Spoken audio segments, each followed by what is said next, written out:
Hello, TDF fans. My name is Adam Dannheisser, and I was in Rock of Ages, the musical, with Mitchell Jarvis, that's me. I used to play Lonny in Rock of Ages. and I played Uh, Dennis Dupree, the bar owner. the bar owner's friend was myself for Oh, many the bar years, owner's friend. many years, and many performances with Yes. Anyway, this guy.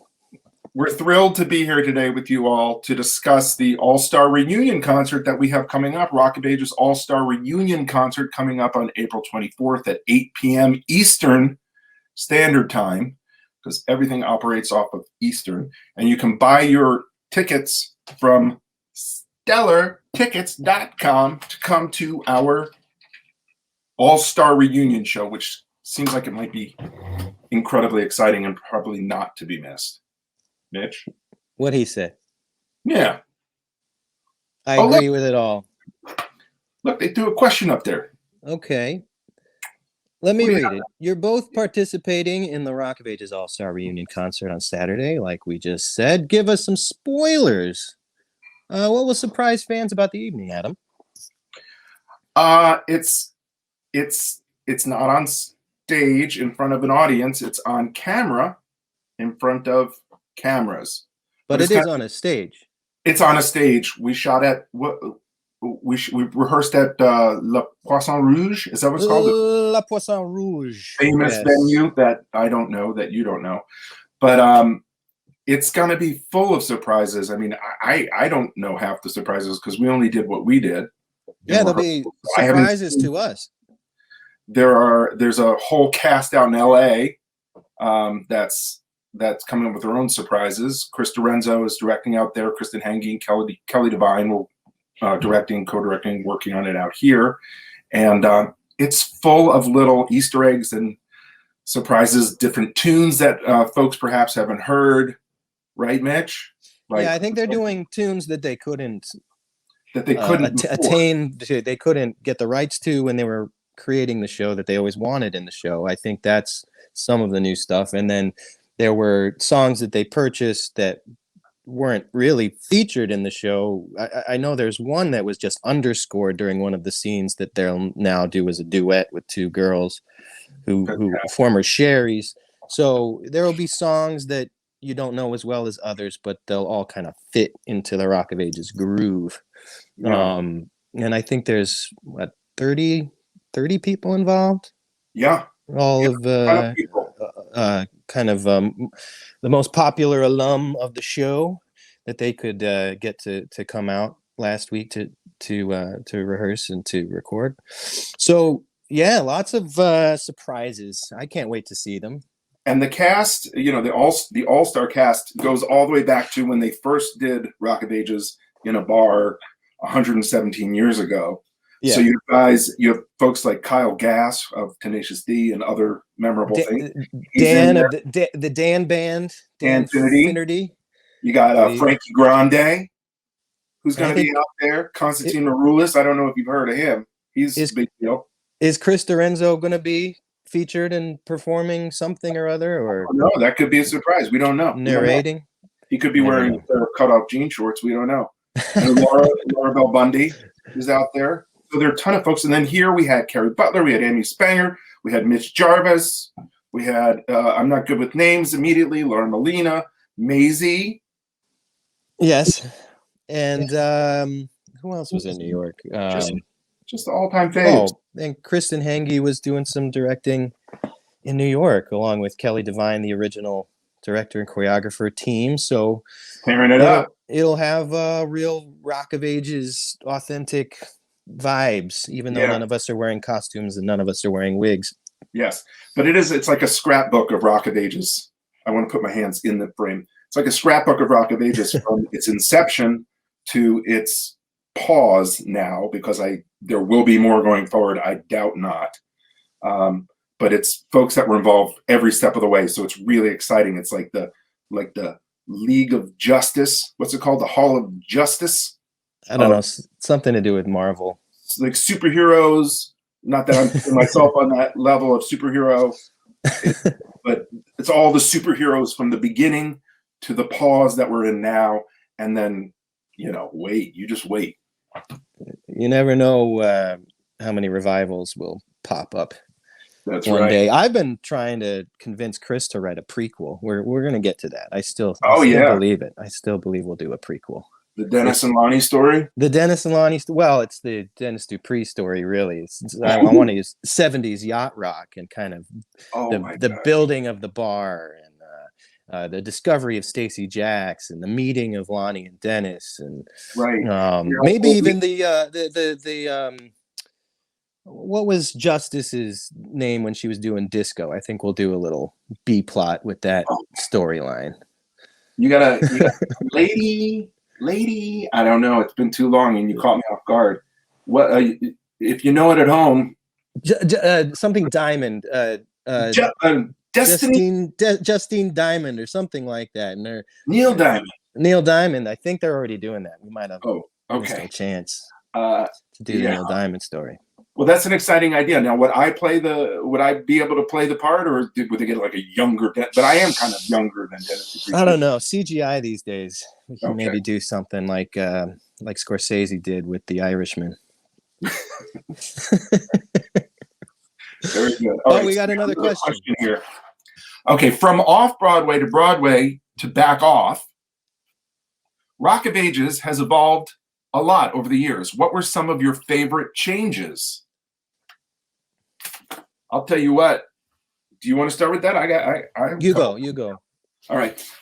The great thing about going from off Broadway to Broadway with this was that it all of a sudden was Broadway, and things just get a little bit fancier, and a little bit sparklier, and a little bit more lush. And we were able to do things like the rocker Stacey Jacks initially off Broadway. Remember, we just sort of split the stage. We were on a phone call with him. Yeah, he was up on the staircase. He was on the staircase. And then when we went to Broadway, Dorenzo had this idea to put Stacey Jacks on like a satellite TV backstage to appear on a monitor. So fancy stuff like that started to happen. All of a sudden you went from having corduroys to corduroys that had like little spangles on them. And it was really just the physical production that was allowed to be realized between the lights, the sound, the costumes. All of those things became Broadway possible, as opposed to, off Broadway was tight, but it wasn't, the sound system wasn't as great and all those things. So really the greatest thing about going to Broadway was that we were going to Broadway. And and I'll piggyback off of that.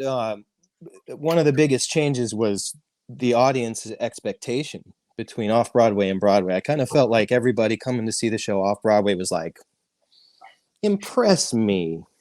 And then once all we did was make a move and everyone was like, I've heard great things. That was the vibe of the crowd from off Broadway to on Broadway. And all we had to do was move and spend $10 million. So, but audiences appreciate that move, I suppose. Yeah, for sure. Yeah, when we started, we were nervous, remember? I mean, I was skeptical of what we had. I remember when we were going into the first performance, we were running at like 3:04. If you remember how long we were running. We were running at 3:04? The first performance was 3 hours. 3 hours and 4 minutes. And I'd convinced myself so completely that day that what we were doing wasn't funny, and that what I wasn't doing was particularly unfunny. Yeah. And then the moment that I stepped out on stage and I felt what we got back during that opening sequence, I knew it works. Yeah. It works. It's really hard when you're building something like this, and it's a very like vulnerable experience building it, because you don't have the audience until you have the audience. So I felt the same way before that first audience. I was like, I don't think this is that.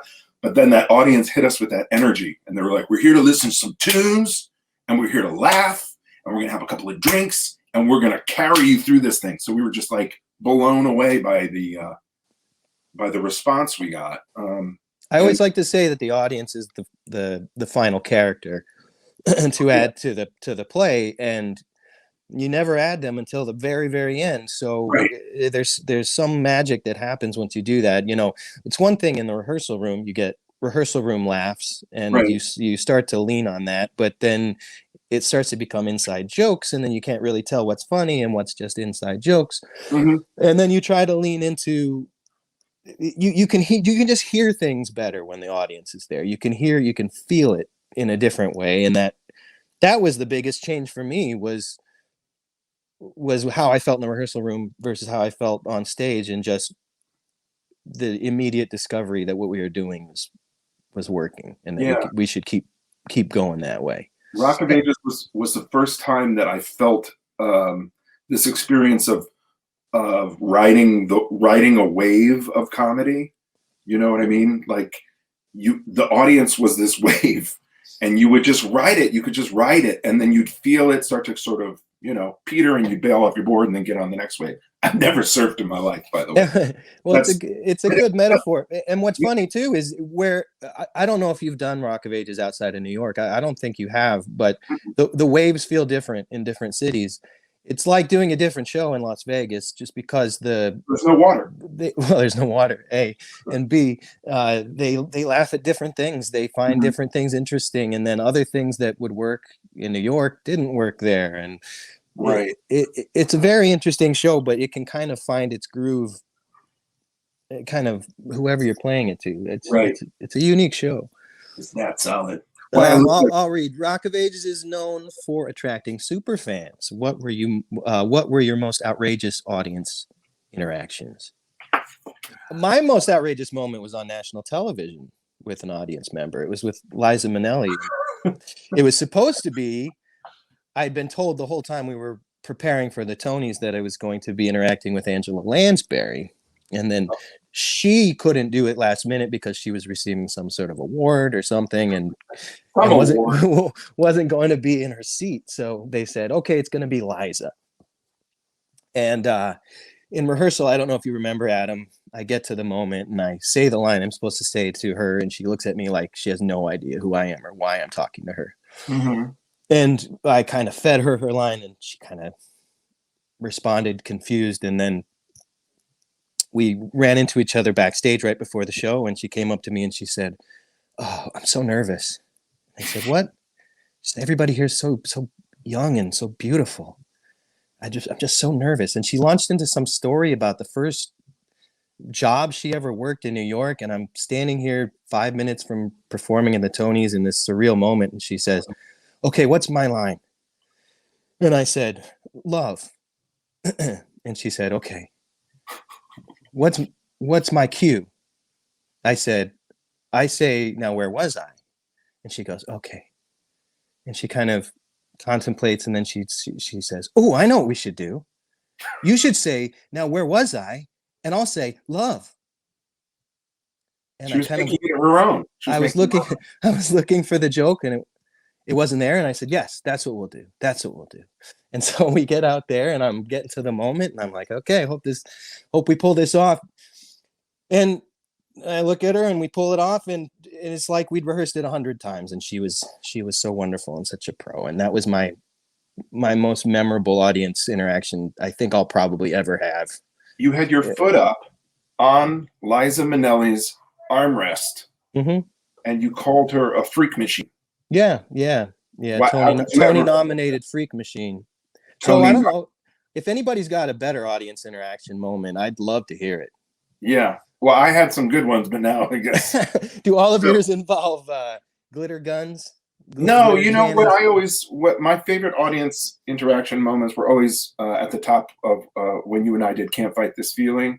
The freedom that we had at the top of that number to play with the audience and let the audience in and let them play with us. That was amazing. I remember one time someone got up and they started to go to the bathroom while we were standing there, and I was like, "Wait, don't go," and they walked out, and I just looked at the audience and I was like, "Should we wait for them to come back?" And that kind of playfulness that we were allowed there, or we just had a million, or when I would say we need more bubble wrap. This is all inside stuff, but there was a moment where I looked at everything on the stage and I decided that we were going to need a lot more bubble wrap. And towards the end, I think we were closing the show in New York, and like 50 super fans held up bubble wrap in that moment and started popping bubble wrap. And suddenly we're doing Rocky Horror Picture Show. Yeah, well, it was a little taste of that, but it never got too much in that direction, which I loved about it. I mean, people obviously would be singing the songs, but it was so loud in there you couldn't hear anybody else singing other than us, hopefully. But that was my favorite. It was, I mean, there were 1,000 stories. So, an adult film star came up. Remember, she threw her bra on stage, and then I pinned it up on the wall. It was always a chance for us to play and often make each other sort of break and laugh and then launch into that fantastic song. Yeah. We turned that into a 3-act play, and I think the original script was, well, that's the last of it. Lonny, why do you got the Fogmaster 5000? And then somehow in between those two lines, we managed to pack in a full night's of entertainment. That's why it ran 303. That's when we got to Broadway. All of a sudden, we had all this stuff on the stage to play with, that we hadn't really had before. And yeah, my line was, well, that's the last of it. And I had a teeny little box. And then one night I just looked around and nothing had come off the walls. That the set, you can't really pack up the set in this show. So I said, except for all this stuff over here. And then that would just roll, and you and I would just roll with it, and the audience would roll with it. And what a great time. What a great time. To this day, I regretted not kind of tallying whose bits were whose, that we developed in those 3 weeks off Broadway, because that would be a fun bit of trivia. Equal ownership, 50-50 partnership, my brother. Yeah. Just let it all kind of work together. It was just such a great group. We always did that, you and I. We always. I mean, I don't remember a time where we weren't sort of like on each other's page and just like collaborating and wanting to be better and wanting to be connected. We never had like a fight or a disagreement. We just worked together. No, I think the only time we ever had any sort of words was probably something to do with the Backstage web series, if ever. That makes sense. Hey, look at that. We might get kids and cats running around. Look at that guy. Oh, he's taking his phone charger. Okay, all right. We're on TDF right now, so bye. Flynn, everybody. Flynn Dannheisser. Okay, let's shall we? Yes, let's move on. New question. Do I read or do you read? Your turn. These are my wife's glasses. They're beautiful. Lots of rock stars love the musical too. What memorable music icons visited you backstage? You got one? I mean, there were lots. I'm gonna have to think back. I mean, you gotta love Journey being there. I feel like they all came. What? I feel like the only one who didn't come was Bon Jovi. Yeah. We got that guy. No, we had Styx, we had Foreigner, we had Survivor. They sang it in the lobby at like our 900,000th performance. We were there. I'm standing there with Survivor as they sing Eye of the Tiger. That was crazy. But we had everybody. REO Speedwagon. I mean, how surreal to talk to them after, like, they were there for opening. Yeah.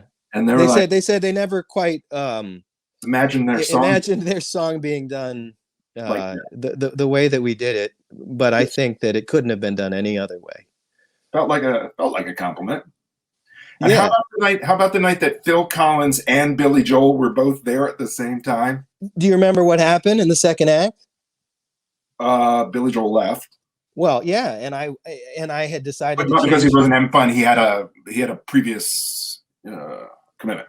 Well, none of us knew that, because I changed a joke to be specifically directed at Billy Joel, and then I turned to kind of look to his chair, and it was empty.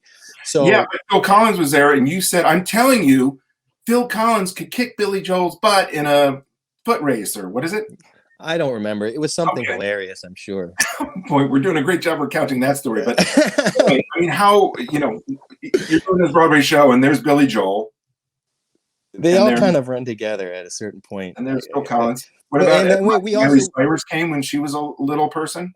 I remember that. And I remember rehearsing and performing with Poison before the Tony Awards, and then the whole event with the drop coming down and Bret Michaels running into it and turning to his guitar playing, saying, "Oh no, what is he going to be okay?" And he turns to me, and he says, "I guess he should have come to rehearsal." That's right. He got hit then, for a large piece of scenery. and then That's we had rock and roll. That's rock and roll. yeah, that is rock and roll. Take it right in the face. And his cowboy hat stayed on stage for the rest of the opening Tony. Yeah, and I think they cut away to Angela Lansbury there. Like every year. So yeah, that was good. We had them all. They all came.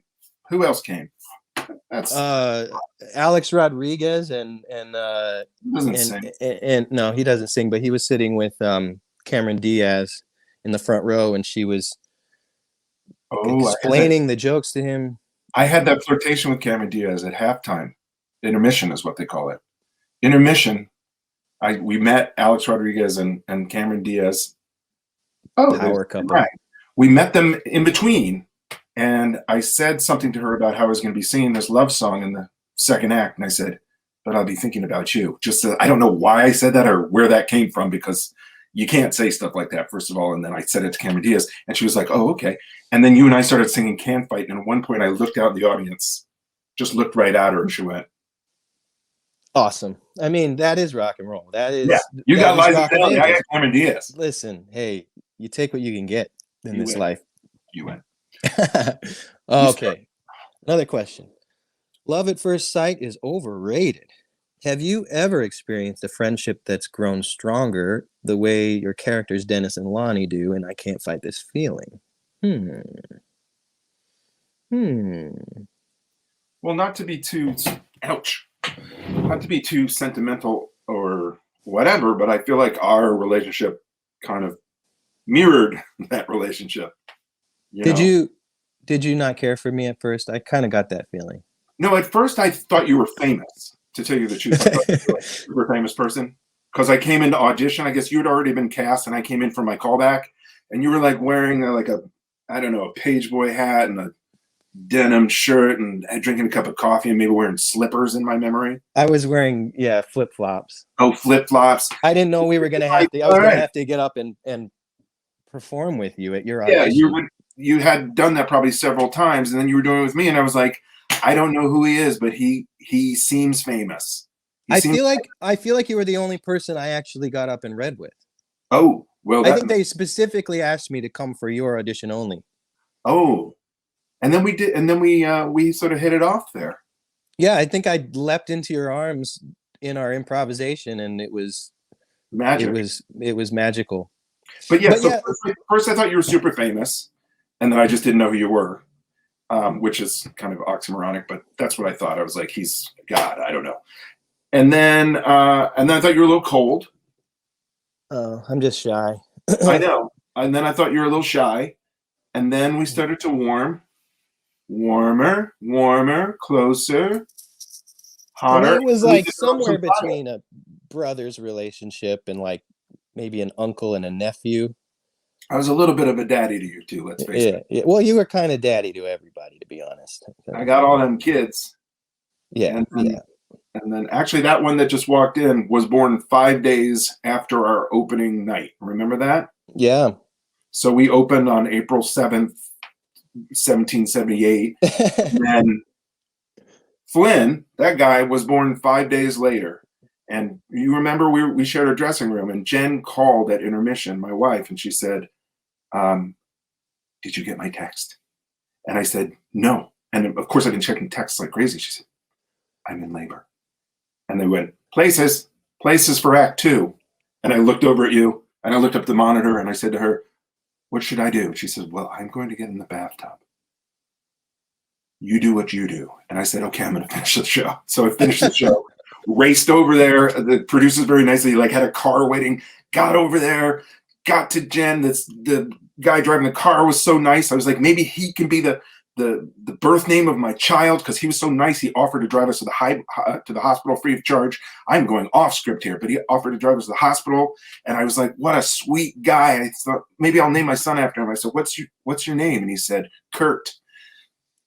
And I said, okay, we're going to stick with Flynn. Not a lot of Kurt's these days. Curtis Dannheisser. I could see it. Yeah, just Kurt with a K. I don't know. Anyway, that happened. how did we get to that story? Oh, you and I caring about Warming to each other. Yes. Yes. That's right. Yeah. I think it was a match made in heaven, though. Adam, you were in Beetlejuice on Broadway when Mitchell was starring in the 2019 revival of Rock of Ages. Oh, yeah. Did you get to see each other on stage in those productions? I saw Mitchell opening night off Broadway in Rock of Ages reboot, and I was so jealous. So it was wonderful to see it as an audience member and to feel those feelings, as people say, and to relive it. So yes, I did see it. He was as wonderful as he was when he was super famous at the beginning. And yeah, it was great. It was a night to remember. It's really fun to come back and watch that show when you haven't seen it in a couple years. It's like you forget how it just kind of knocks you back in your chair. It's I didn't. So what you're saying is you didn't see Beetlejuice? Well, my plan was to see Beetlejuice last April. Mm-hmm. Why didn't you? Well, the world stopped. Oh, interesting. I had. So that's your reason? That is my reason. Because it didn't exist anymore? Well, I was assuming you guys were going to get a nice long run. We were. Except, yeah. And I had just talked to Tessa about coming to see the show in April when I was going back into the show because I was on medical leave there for a few months with a neck issue. Right. And she said, just wait till you feel better and we'll get you in. Yeah. And I'm still waiting.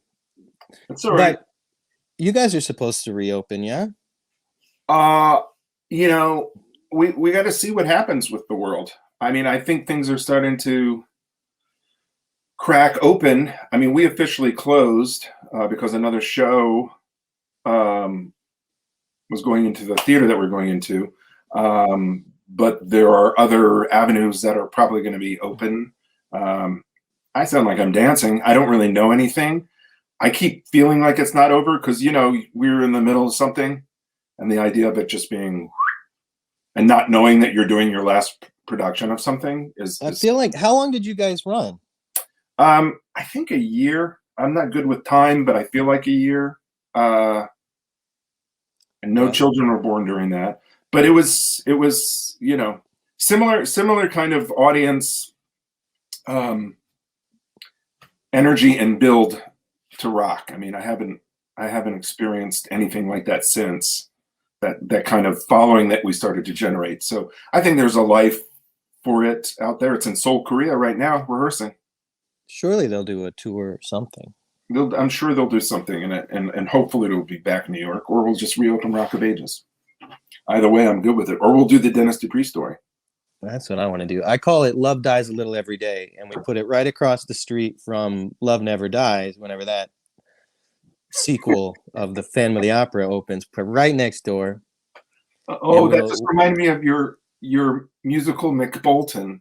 Oh, it's still, listen.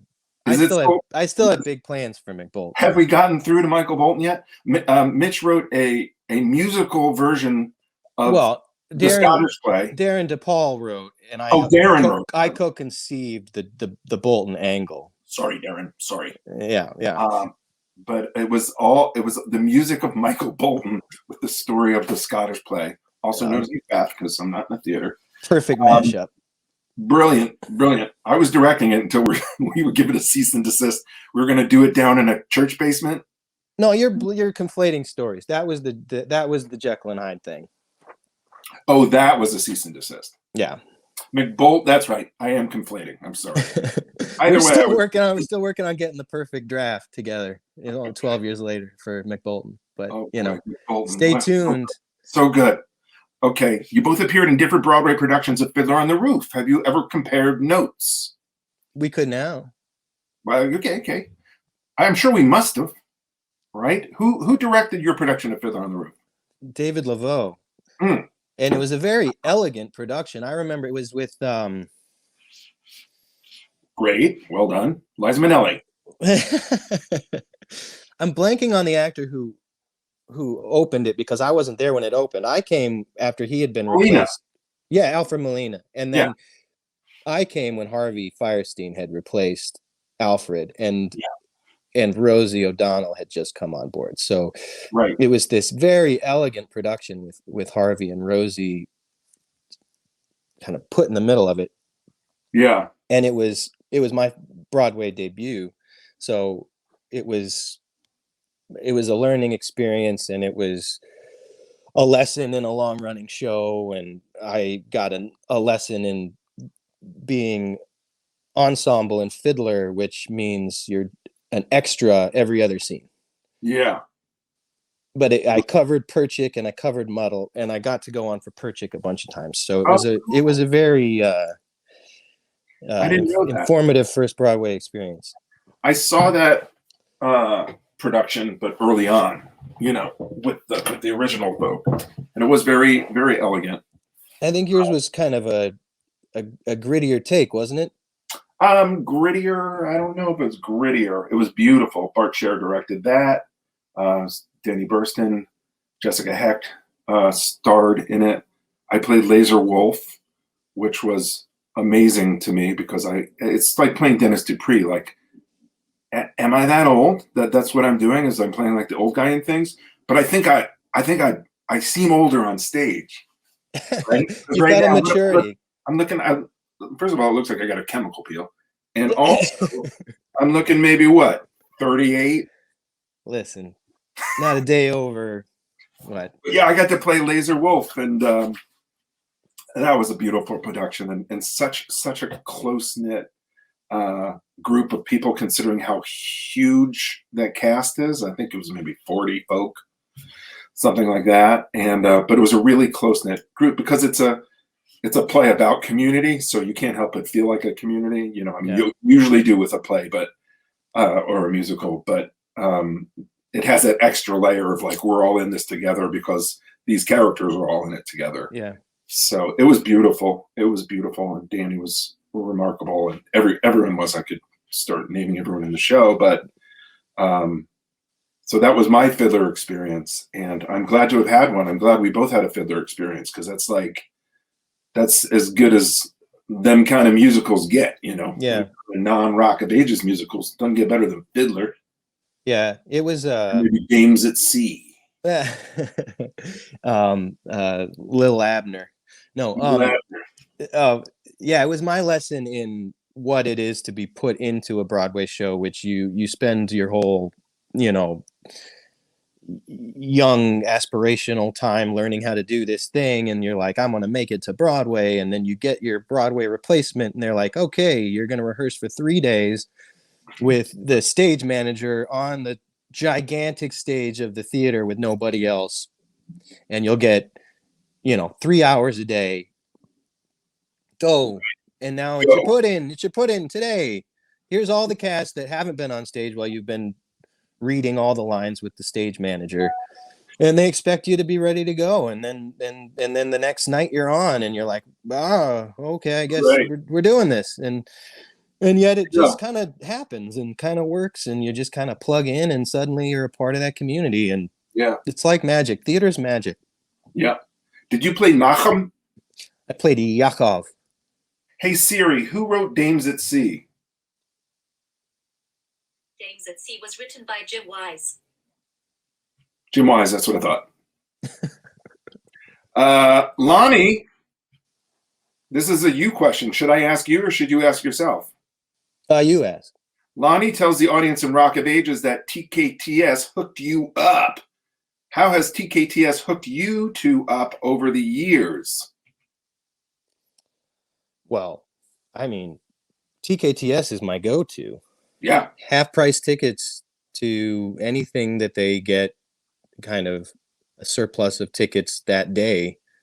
You can go see anything for half price. I mean, there's a handful of shows that don't make it to TKTs in their first, year or two. But you can pretty much see anything from TKTs. So they hook you up for whatever you were interested in. Yeah. I remember the feeling of coming to New York when I grew up in Maryland, coming to New York when I was a weir lad, and the excitement of going to TKTs and spying spying the board there and seeing Yeah. what's available, and jumping online to try to get whatever it was you were after. Ended up with the Fantastics, which, by the way, is a beautiful show. The Fantastics. I love the Fantastics. One of my I don't favorite think. shows ever. Yeah, the only time I ever saw it was in college. Yeah. And I've always wanted to do Fantastics. Yeah. I got to know one of the Daryl. yeah, Daryl, one of the main managers over at TKTS, and if you can kind of get in with them, they'll take you through the line and back into the TKTS booth and then hook you up. So TKTS through Daryl was my best hookup. Daryl's the best. My kid got that was a different guy. Sorry, I'm thinking of another kind guy that I knew. What music do you rock out to in your everyday lives? What do you got? Well, lately I've been listening to the complete set of Mozart symphonies. Really? Yeah, he did. He wrote 41 symphonies. Oh. So why wouldn't I sit and listen to them all? Of course. Are you painting your Bob Ross paintings while you listen to it? Occasionally, yes. I've got 40 done now. So wow, yeah, that's amazing. I listen to, because I have all those kids, Juice WRLD, Lil Mosey, Lil TJ, Polo G, and Celine Dion. Of course. Yeah, basically anyone with Lil in front of their name, I'm listening to it. Juice WRLD. Oh. Lil Dannheisser. Yeah, there's gonna be Lil D. Lil D. He, my 12-year-old raps like nobody's business, but Yeah. that's literally what I listen to, and I enjoy it while I'm playing the PS5 with my kids, pretending that I'm also a teenager. You just listen to whatever they're listening to, I guess. Yeah, but occasionally, speaking of yacht rock, that's become my other new thing. Is like I'll just throw on like the streaming yacht rock app, which I don't know if I should say out loud, but the one that sounds like Modify. I don't know why all of a sudden I feel like I can't name things, but it's a lot of pressure when you're on a live stream. Yeah, you're like, can I say that? Probably. Can I say words? Yacht rock is just, you can't not get happy listening to that. I agree. Horny. Uh-oh. Uh-oh. Oh, I thought you froze. No, you were just being dramatical. Yeah, that's what I was doing. Okay. Last question. Let's say it together. Last question. Last question. 1, 2, 3. Okay.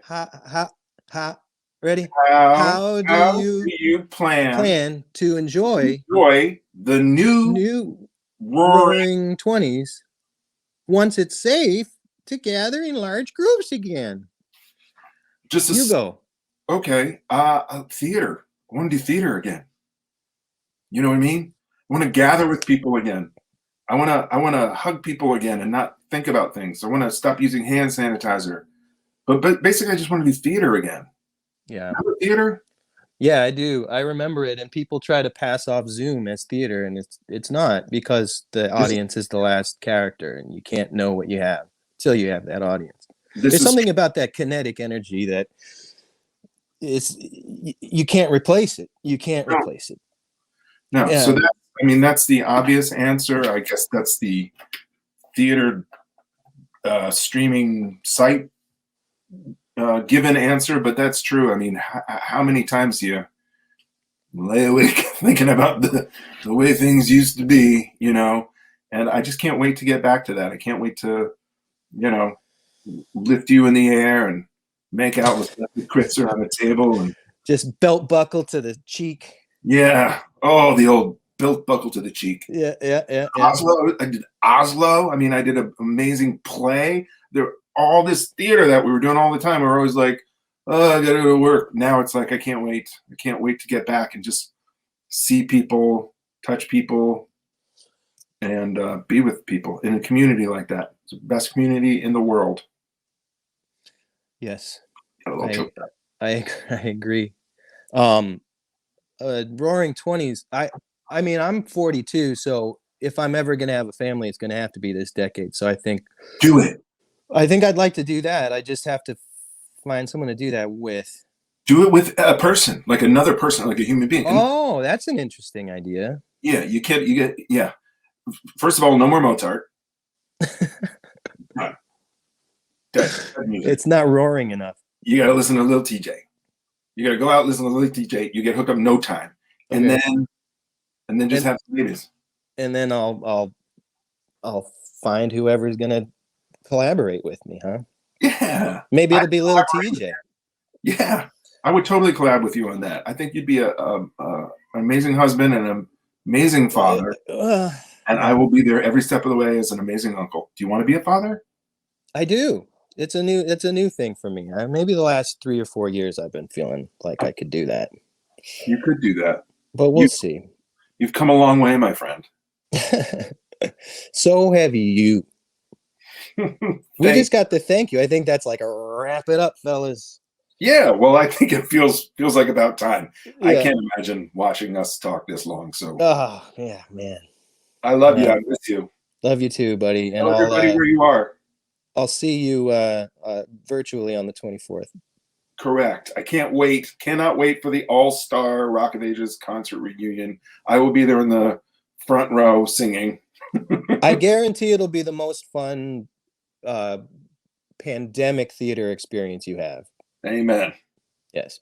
Amen. That, and if you Google Mitch Jarvis putting his leg on Liza Minnelli. Oh yeah. That'll be a good time for anybody who wants to look that up, and also look up the Sardi's Redemption and thank me later. Yeah. All right, we'll see you on the 24th, everybody. 8:00. Stellar tickets. Rock on. Keep the faith. Yes. Sorry, Billy Joel, you didn't make it through the whole thing. You would have loved it.